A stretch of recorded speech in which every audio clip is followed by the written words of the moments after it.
Assalamualaikum kawan-kawan. Hari ni saya ada tetamu nak datang, jadi saya nak buat dadih.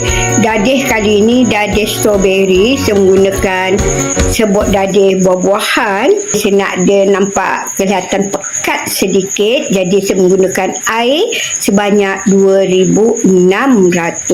Sebab susu cair ni dia punya berat dia adalah 390 ml.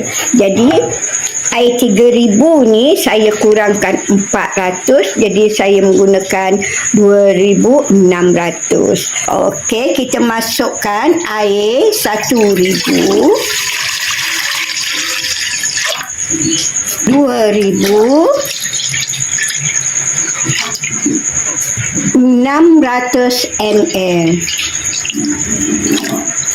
Okey, kemudian saya masukkan gula pasir. Dia 100 gram. Jadi kita agak-agak, yang ini setengah cawan ya. Okey, setengah cawan ni sebahagi dua. Kita guna suku cawan dahulu. Nanti kita rasalah. Kita rasa kalau tawar sangat baru kita tambahkan lagi gula pasir ya.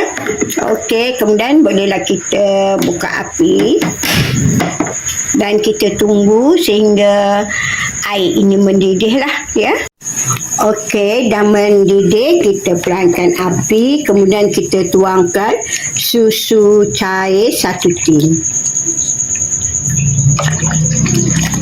Okey, dalam kukusan ni kita keluarkan serbuk dadih dia. Dalam ni dia ada gula buah-buahan ya. Okey, ada bungkusan kecil tu. Okey, ini gula buah-buahan. Ini waktu kita dah tutup api baru kita letak gula ni ya. Kita tuangkan.